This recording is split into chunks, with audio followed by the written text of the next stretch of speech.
हाँ जी स्टूडेंट्स, ਅੱਜ ਨੈਕਸਟ ਆਪਾਂ ਡਿਸਕਸ ਕਰਾਂਗੇ chemical properties of group 16th elements. ਕਿਉਂਕਿ ਤੁਹਾਨੂੰ ਦੱਸਿਆ ਸੀ ਕਿ ਗਰੁੱਪ 15th ਜੋ ਹੈ ਉਹ ਤੁਹਾਡੇ ਸਿਲੇਬਸ 'ਚ ਹੈ ਨਹੀਂ। ਸੋ ਗਰੁੱਪ 16th ਐਲੀਮੈਂਟਸ ਦੀਆਂ ਕੈਮੀਕਲ ਪ੍ਰੋਪਰਟੀਜ਼ ਅੱਜ ਆਪਾਂ ਡਿਸਕਸ ਕਰਾਂਗੇ, ਜਿਹਦੇ 'ਚ ਸਭ ਤੋਂ ਪਹਿਲੇ ਨੰਬਰ 'ਤੇ ਹੈ ਰਿਐਕਟੀਵਿਟੀ ਟੂਵਰਡਸ ਹਾਈਡਰੋਜਨ। ਕਿ ਗਰੁੱਪ 16th ਐਲੀਮੈਂਟਸ ਜਿਹੜੇ ਆ ਉਹਨਾਂ ਦੀ ਹਾਈਡਰੋਜਨ ਦੇ ਪ੍ਰਤੀ ਕਿਹੋ ਜਿਹੀ ਰਿਐਕਟੀਵਿਟੀ ਹੁੰਦੀ ਹੈ। ਸੋ ਇਹਦੇ 'ਚ ਹੈ all the elements of group 16th form hydrides of the general formula H2E. E means group 16th elements। ਕਹਿੰਦੇ ਜਿੰਨੇ ਵੀ ਗਰੁੱਪ 16th ਐਲੀਮੈਂਟਸ ਹੈ ਸਾਰੇ ਦੇ ਸਾਰੇ ਹਾਈਡਰੋਜਨ ਦੇ ਨਾਲ ਮਿਲ ਕੇ ਹਾਈਡਰਾਈਡਸ ਬਣਾਉਂਦੇ ਆ, ਜਿਨ੍ਹਾਂ ਦਾ ਜਨਰਲ ਫਾਰਮੂਲਾ ਹੁੰਦਾ H2E। E means group 16th element. ਹੁਣ ਗਰੁੱਪ 16th ਐਲੀਮੈਂਟ ਹੈ ਸਾਡੇ ਕੋਲ ਆਕਸੀਜਨ, ਸਲਫਰ, ਸੈਲੇਨੀਅਮ, ਟੈਲਿਊਰੀਅਮ, ਪੋਲੋਨੀਅਮ, ਸਾਰਿਆਂ ਦੇ ਨਾਲ ਦੋ ਦੋ ਹਾਈਡਰੋਜਨ ਹੀ ਕਿਉਂ ਅਟੈਚ ਹੁੰਦੇ ਆ। ਆਕਸੀਜਨ ਦੀ ਹੀ ਗੱਲ ਕਰ ਲਈ ਆਪਾਂ ਕਿ ਐਟੋਮਿਕ ਨੰਬਰ 8 ਹੈ, ਆਊਟਰਮੋਸਟ ਸ਼ੈੱਲ ਜੋ ਹੈ ਉਹਦੇ ਵਿੱਚ 6 ਇਲੈਕਟ੍ਰੋਨ ਹੈ। ਸੋ 2 ਇਲੈਕਟ੍ਰੋਨਸ ਗੇਨ ਕਰਕੇ ਆਕਸੀਜਨ ਜੋ ਹੈ ਇੱਕ stable noble gas configuration attain ਕਰ ਸਕਦਾ। ਸੋ ਇਹ ਆਕਸੀਜਨ ਕਿਆ ਕਰਦਾ ਹੈ ਕਿ 2 ਹਾਈਡਰੋਜਨ ਦੇ ਨਾਲ ਇੱਕ ਇੱਕ ਇਲੈਕਟ੍ਰੋਨ ਸ਼ੇਅਰ ਕਰ ਲੈਂਦਾ, ਜਿਹਦੇ ਕਰਕੇ ਆਕਸੀਜਨ ਜੋ ਹੈ ਇਹਦਾ ਆਕਟੈਟ ਕੰਪਲੀਟ ਹੋ ਜਾਂਦਾ। ਆਊਟਰਮੋਸਟ ਸ਼ੈੱਲ 'ਚ 8 ਇਲੈਕਟ੍ਰੋਨ ਹੋ ਜਾਂਦੇ ਆ। ਸੋ ਮੀਨਸ ਟੋਟਲ 10 ਇਲੈਕਟ੍ਰੋਨ ਹੋ ਜਾਂਦੇ ਆ ਕਿ ਇਹ stable noble gas configuration attain ਕਰ ਲੈਂਦਾ। ਇਸੇ ਤਰ੍ਹਾਂ ਸਲਫਰ ਨੂੰ ਵੀ 2 ਇਲੈਕਟ੍ਰੋਨਸ ਦੀ ਜ਼ਰੂਰਤ ਹੈ, ਸੈਲੇਨੀਅਮ ਨੂੰ ਵੀ, ਟੈਲਿਊਰੀਅਮ ਨੂੰ ਵੀ। ਇੱਕ ਹਾਈਡਰੋਜਨ ਦੇ ਕੋਲ ਇੱਕ ਇਲੈਕਟ੍ਰੋਨ ਹੁੰਦਾ ਹੈ, 2 ਹਾਈਡਰੋਜਨ ਦੇ 2 ਇਲੈਕਟ੍ਰੋਨ ਸ਼ੇਅਰ ਕਰਕੇ ਇਹ ਸਾਰੇ ਦੇ ਸਾਰੇ ਸਟੇਬਿਲਿਟੀ ਗੇਨ ਕਰ ਸਕਦੇ ਆ। ਇਸ ਕਰਕੇ ਸਾਰੇ ਜਿਹੜੇ ਆ ਉਹ 2 ਹਾਈਡਰੋਜਨ ਦੇ ਨਾਲ ਮਿਲ ਕੇ ਇਹੋ ਜਿਹੇ ਹਾਈਡਰਾਈਡਸ ਬਣਾ ਸਕਦੇ ਆ। ਵਾਟਰ ਮੋਲੀਕਿਊਲ ਹੈ H2S, H2SC, H2TE, H2PO ਪੋਲੋਨੀਅਮ ਵਾਲਾ। ਵੈਸੇ ਪੋਲੋਨੀਅਮ ਇੱਕ ਰੇਡੀਓ ਐਕਟਿਵ ਸਬਸਟੈਂਸ ਹੈ, ਇਹਦੇ ਕੰਪਾਊਂਡਸ ਜਿਹੜੇ ਆ ਉਹ ਬਹੁਤੇ ਜ਼ਿਆਦਾ ਬਣਦੇ ਹੈ ਨਹੀਂ। ਚਲੋ ਇਹ ਵੈਸੇ ਹੀ ਨਾਰਮਲੀ ਫਾਰਮੂਲੇ ਦੇ ਵਿੱਚ ਦੱਸਿਆ ਹੋ ਕਿ ਇਹੋ ਜਿਹੇ ਦੇ ਬਣ ਸਕਦੇ ਆ। Out of these the hydrides of sulphur, selenium, tellurium are prepared by the action of acids on metal sulphides, selenides, tellurides respectively. So water ਨੂੰ ਛੱਡ ਕੇ ਬਾਕੀ ਜਿੰਨੇ ਵੀ ਕਹਿੰਦੇ ਹਾਈਡਰਾਈਡਸ ਨੇ ਇਹਨਾਂ ਦੇ, ਸਲਫਰ ਦੇ ਹਾਈਡਰਾਈਡ, ਸੈਲੇਨੀਅਮ ਦੇ, ਟੈਲਿਊਰੀਅਮ ਦੇ, ਇਹ ਉਦੋਂ ਪ੍ਰਪੇਅਰ ਹੋ ਸਕਦੇ ਆ ਜਦੋਂ ਕੋਈ ਮੈਟਲ ਸਲਫਾਈਡ ਜਾਂ ਮੈਟਲ ਸੈਲੇਨਾਈਡ ਜਾਂ ਮੈਟਲ ਟੈਲਿਊਰਾਈਡ ਉਹਦਾ ਰਿਐਕਸ਼ਨ ਕਿਸੇ ਐਸਿਡ ਦੇ ਨਾਲ ਕਰਵਾ ਦਈਏ, ਤਾਂ ਇਹ ਕੰਪਾਊਂਡਸ ਜਿਹੜੇ ਆ ਇਹ ਪ੍ਰਪੇਅਰ ਹੋ ਸਕਦੇ ਆ। For example H2S gas is prepared in the laboratory with Kipp's apparatus by the action of HCl on iron sulfide। ਆ ਮੈਟਲ ਸਲਫਾਈਡ ਹੋ ਗਿਆ, ਸੋ ਇਹਦਾ ਰਿਐਕਸ਼ਨ ਐਸਿਡ ਦੇ ਨਾਲ ਕਰਵਾ ਦਈਏ ਅਤੇ ਰਿਐਕਸ਼ਨ ਹੁੰਦਾ ਇੱਕ ਕਿਪਸ ਅਪਰੇਟਸ ਹੁੰਦਾ ਹੈ ਕੈਮਿਸਟਰੀ ਲੈਬ ਦੇ ਵਿੱਚ, ਇਹ ਪਿਆ ਹੁੰਦਾ। ਇਹਦੇ 'ਚ ਆਪਾਂ ਇਹ ਦੋਨੋਂ ਚੀਜ਼ਾਂ ਮਿਕਸ ਕਰ ਦਿੰਦੇ ਹਾਂ ਤਾਂ ਉਸ ਸਮੇਂ ਫਿਰ ਇਹਦੇ ਤੋਂ H2S ਗੈਸ ਜਿਹੜੀ ਹੈ ਉਹ ਪ੍ਰਪੇਅਰ ਹੋਣੀ ਸ਼ੁਰੂ ਹੋ ਜਾਂਦੀ ਹੈ। ਸੋ ਇਹ ਹਾਈਡਰੋਜਨ ਦੇ ਨਾਲ ਮਿਲ ਕੇ ਹਾਈਡਰਾਈਡਸ ਬਣਾਉਂਦੇ ਆ, ਅਤੇ ਫਿਰ ਇਹ ਜਿਹੜੇ ਹਾਈਡਰਾਈਡਸ ਨੇ ਆ ਪਹਿਲੇ 4, ਕਿਉਂਕਿ ਆ ਦੱਸਿਆ ਤੁਹਾਨੂੰ ਕਿ ਇਹ ਨਾਰਮਲੀ ਪ੍ਰਪੇਅਰ ਨਹੀਂ ਹੁੰਦਾ। ਸੋ ਇਹ ਹਾਈਡਰਾਈਡਸ ਦੀਆਂ ਕੁਝ ਪ੍ਰੋਪਰਟੀਜ਼ ਨੇ, ਇਹ ਵੀ ਇੱਥੇ ਦਿੱਤੀਆਂ ਹੋਈਆਂ। ਇਹ ਬਹੁਤ ਇੰਪੋਰਟੈਂਟ ਟੌਪਿਕ ਹੈ, ਪੇਪਰਾਂ ਦੇ ਵਿੱਚ ਆ ਜਾਂਦਾ ਹੁੰਦਾ। Properties of hydrides of group 16th elements. ਇਹ ਗਰੁੱਪ 16th ਐਲੀਮੈਂਟ ਦੇ ਜਿਹੜੇ ਹਾਈਡਰਾਈਡ ਬਣੇ ਆ ਇਹਨਾਂ ਦੀਆਂ ਕੀ ਪ੍ਰੋਪਰਟੀਜ਼ ਹੁੰਦੀਆਂ ਨੇ। ਸੋ ਸਭ ਤੋਂ ਪਹਿਲੀ ਪ੍ਰੋਪਰਟੀ ਹੈ ਇਹਨਾਂ ਦੀ ਐਸਿਡਿਕ ਨੇਚਰ, ਕਿ ਇਹ ਜਿਹੜੇ ਹਾਈਡਰਾਈਡਸ ਬਣੇ ਆ ਵਾਟਰ H2S, H2SC, H2TE, ਇਹਨਾਂ ਦਾ ਥੋੜ੍ਹਾ ਜਿਹਾ ਐਸਿਡਿਕ ਕਰੈਕਟਰ ਵੀ ਹੁੰਦਾ, ਕਿਉਂਕਿ ਹਰ ਇੱਕ ਉਹ ਸਬਸਟੈਂਸ ਜਿਹੜੀ H ਪੋਜ਼ਿਟਿਵ ਆਇਨ ਰਿਲੀਜ਼ ਕਰ ਸਕਦੀ ਹੈ ਉਹ ਐਸਿਡ ਦੀ ਤਰ੍ਹਾਂ ਐਕਟ ਕਰਦੀ ਹੈ। ਸੋ ਇੱਥੇ ਦੱਸਿਆ ਹੋਇਆ the hydrides of this group are weakly acidic in nature. ਇਸ ਗਰੁੱਪ ਦੇ ਜਿਹੜੇ ਹਾਈਡਰਾਈਡਸ ਹੁੰਦੇ ਆ ਉਹਨਾਂ ਦਾ ਵੀਕਲੀ ਐਸਿਡਿਕ ਨੇਚਰ ਹੁੰਦਾ ਹੈ। ਫॉर ਐਗਜ਼ਾਮਪਲ ਵਾਟਰ ਮੋਲੀਕਿਊਲ ਹੈ, ਇਹਦਾ ਤਾਂ ਤੁਹਾਨੂੰ ਪਤਾ ਡਿਊਲ ਕਰੈਕਟਰ ਹੁੰਦਾ, ਇਹ ਐਂਫੋਟੈਰਿਕ ਨੇਚਰ ਹੈ, ਐਸਿਡ ਦੀ ਤਰ੍ਹਾਂ ਵੀ ਬਿਹੇਵ ਕਰਦਾ ਹੈ, ਬੇਸ ਦੀ ਤਰ੍ਹਾਂ ਵੀ, ਨਿਊਟਰਲ ਵੀ ਹੈਗਾ। ਇਹ ਜਿੱਥੇ ਕੋਈ ਬੇਸ ਹੋਵੇ ਤਾਂ ਉੱਥੇ ਇਹ ਐਸਿਡ ਦੀ ਤਰ੍ਹਾਂ ਐਕਟ ਕਰਦਾ ਹੈ, ਅਤੇ ਜਿੱਥੇ ਕੋਈ ਐਸਿਡ ਹੋਵੇ ਉੱਥੇ ਇਹ ਬੇਸ ਦੀ ਤਰ੍ਹਾਂ ਐਕਟ ਕਰਦਾ। H positive aqueous plus OH negative ions ਦੇ ਵਿੱਚ ਇਹ ਚੇਂਜ ਹੋ ਜਾਂਦਾ। ਇਸੇ ਤਰ੍ਹਾਂ H2S ਗੈਸ ਹੈ, H positive plus SH negative ions ਜਿਹੜੇ ਹੈ ਥਾਈਓਲਸ, ਇਹ ਕੰਪਾਊਂਡ ਆਰਗੈਨਿਕ ਕੈਮਿਸਟਰੀ 'ਚ ਤੁਸੀਂ ਪੜ੍ਹੋਗੇ, ਇਹ ਵੀ ਇਹਦੇ ਤੋਂ ਬਣ ਜਾਂਦੇ ਆ। But their acidic character increases down the group from H2O to H2TE। ਕਹਿੰਦੇ ਜਿਵੇਂ ਜਿਵੇਂ ਫਿਰ ਡਾਊਨ ਦਾ ਗਰੁੱਪ ਜਾਂਦੇ ਆ ਵਾਟਰ ਤੋਂ ਲੈ ਕੇ ਹਾਈਡਰੋਜਨ ਟੈਲਿਊਰਾਈਡ ਤੱਕ, ਇਹਨਾਂ ਦਾ ਐਸਿਡਿਕ ਕਰੈਕਟਰ ਵੱਧਦਾ ਜਾਂਦਾ ਹੈ। ਐਸਿਡਿਕ ਕਰੈਕਟਰ ਕਿਉਂ ਵੱਧਦਾ ਜਾਂਦਾ ਹੈ? ਕਿਉਂਕਿ ਡਾਊਨ ਦਾ ਗਰੁੱਪ ਜੋ ਹੈ ਇਹਨਾਂ ਦੀ H ਪੋਜ਼ਿਟਿਵ ਆਇਨ ਰਿਲੀਜ਼ ਕਰਨ ਦੀ ਟੈਂਡੈਂਸੀ ਇਨਕਰੀਜ਼ ਹੁੰਦੀ ਜਾਂਦੀ ਹੈ। ਕਿਉਂ ਇਨਕਰੀਜ਼ ਹੁੰਦੀ ਜਾਂਦੀ ਹੈ?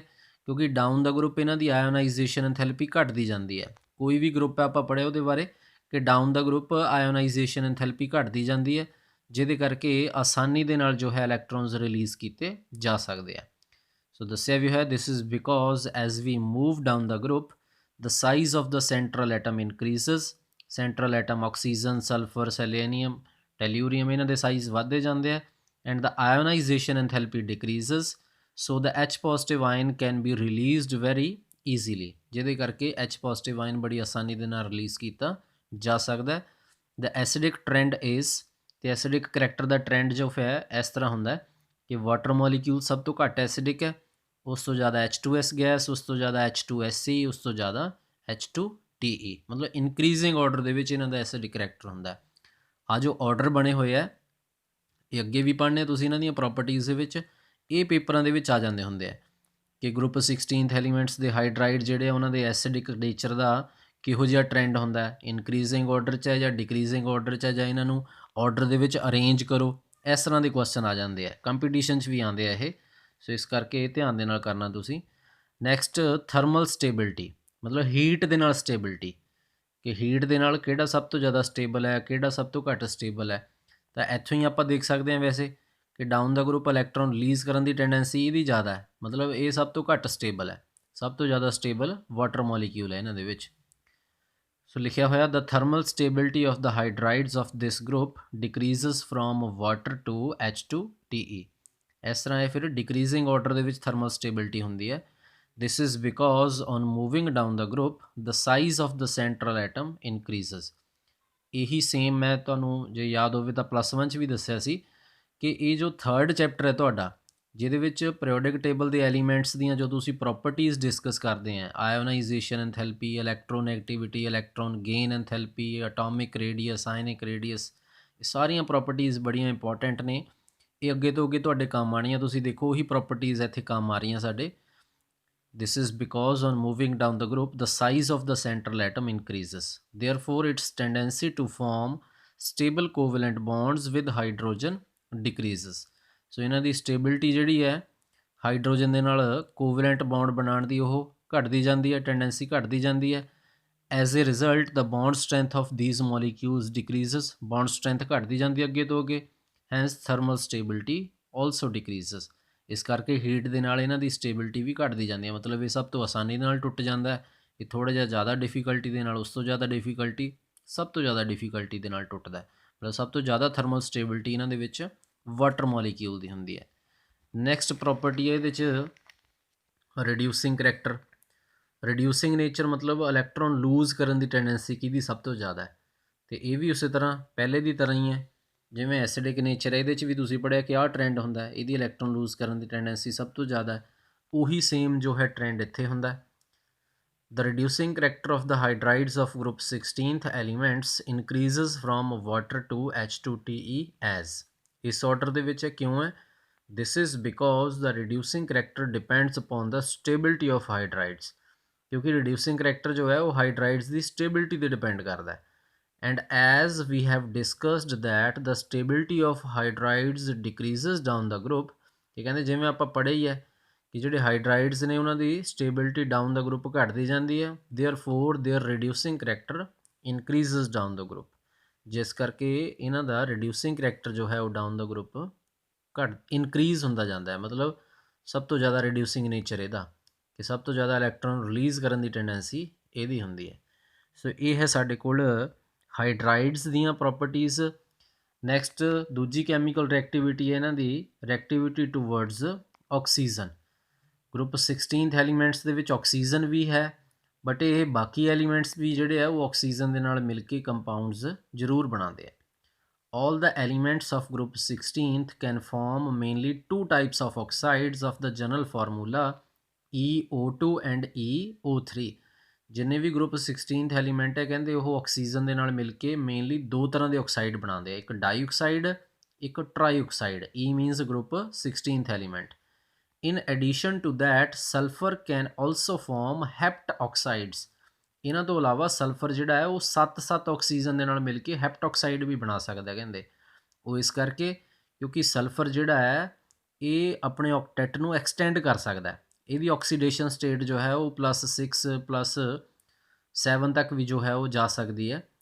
The common compounds of group 16th elements with oxygen are normal ਜਿਹੜੇ ਕੰਪਾਊਂਡ ਹੁੰਦੇ ਆ ਕਹਿੰਦੇ ਆ ਹੁੰਦੇ ਆ SO, SO2, SO3, S2O7, SeO3, TeO, TeO2, TeO3, PO polonium dioxide, polonium trioxide, ਇਸ ਤਰ੍ਹਾਂ molecules ਇਹ। All the oxides of sulfur are more stable than the corresponding oxides of other elements। ਇਹਨਾਂ ਸਾਰੇ ਆਕਸਾਈਡਸ ਦੇ ਵਿੱਚੋਂ ਜਿਹੜੇ ਸਲਫਰ ਦੇ ਆਕਸਾਈਡਸ ਹੈ ਉਹ ਜ਼ਿਆਦਾ ਸਟੇਬਲ ਹੁੰਦੇ ਆ। And heptoxides is formed only by sulphur, ਅਤੇ ਹੈਪਟੋਕਸਾਈਡ ਸਿਰਫ ਸਲਫਰ ਹੀ ਬਣਾ ਸਕਦਾ due to the extent of oxidation state, ਕਿਉਂਕਿ ਇਹਦੀ ਆਕਸੀਡੇਸ਼ਨ ਸਟੇਟ ਜੋ ਹੈ ਉਹ ਐਕਸਟੈਂਡ ਹੋ ਸਕਦੀ ਹੈ +6 +7 ਤੱਕ ਇਹਦੀ ਆਕਸੀਡੇਸ਼ਨ ਸਟੇਟ ਦੀ ਜੋ ਮਾਤਰਾ ਹੁੰਦੀ ਹੈ ਉੱਥੇ ਤੱਕ ਜਾ ਸਕਦੀ ਹੈ, ਇਸ ਕਰਕੇ ਇਹ ਹੈਪਟੋਕਸਾਈਡ ਵੀ ਬਣਾ ਸਕਦਾ ਹੈ।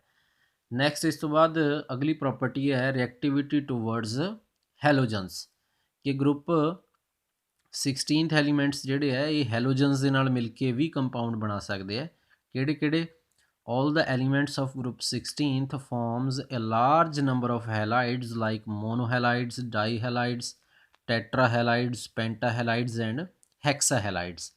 ਮਤਲਬ ਜਿੰਨੀ ਆਕਸੀਡੇਸ਼ਨ ਸਟੇਟ ਇਹ ਵੱਧ ਤੋਂ ਵੱਧ ਅਟੇਨ ਕਰ ਸਕਦੇ ਆ +6 ਤੱਕ, ਉੱਥੇ ਤੱਕ ਇਹ ਹੈਲਾਈਡਸ ਵੀ ਜਿਹੜੇ ਆ ਉਹਨਾਂ ਨੂੰ ਨਾਲ ਅਟੈਚ ਕਰ ਸਕਦੇ ਆ, ਕਿਉਂਕਿ ਹੈਲੋਜਨਸ ਦੀ ਨਾਰਮਲ ਆਕਸੀਡੇਸ਼ਨ ਸਟੇਟ -1 ਹੈ, ਸੋ ਇਹਨਾਂ ਦੀ ਪੋਜ਼ੀਟਿਵ 'ਚ ਹੁੰਦੀ ਹੈ।